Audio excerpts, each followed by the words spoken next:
ours who had a huge fish pond, or has a huge fish pond at his cottage with thousands of dollars worth of koi in it.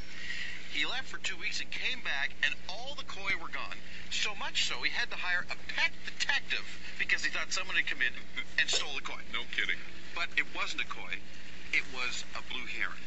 And these great blue heron. Right, and they come in and they will swoop down and take koi or other fish that are top feeders out of the tops of your pond. It's a problem, isn't it? Yep, huge problem. And there are those among us who would like to wring their neck some days, and yet you don't want to hurt a heron, right? I mean, this is a heritage bird right across the country, pretty much.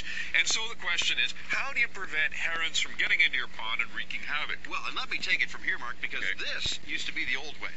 You used to take, this is fishing line, and you'd run it from one rock to another so that when the heron came and perched on the rock, because that's what they do, they perch on the rocks and they just reach in and grab the top fish. So if you had this fish line there, then you had to string the fish line around. But no longer, because what the heck is that? This is the ScareCrow. Now, this is an amazing thing. What it is, of course, is an impact sprinkler. You can see right up here on the top, mounted on the top of an infrared sensor. Now, I'm going to turn this to the camera ever so gently because it is off, all right? So you can see that there's actually an eye here. The eye is the sensor, the infrared sensor. Under pressure of water, because you've attached your hose here, and I've turned the hose on with just a little bit of pressure, Jeff. You can turn this. You then take this and you put it in the ground, right? You see the spike? I've had it in the ground. It's been working for a month. Guess what? I had a blue heron. It was after my fish. The fish were spooked. I put this in. No more blue heron. What does it do exactly? Well, you're going to find out. Why don't we show folks, and then you'll know. So I'll take this. I'll put it in the ground like so. All right? So it's just at the edge of your pond. Just at the edge of the pond.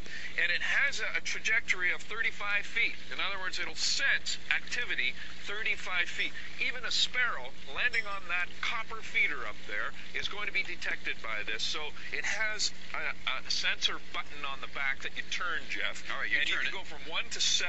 So let me turn it right up. All right? And you just walk around there. And you walk around there. No, you walk around there. I'm doing the talking and explaining now. All right. And you just, you be the heron. All right?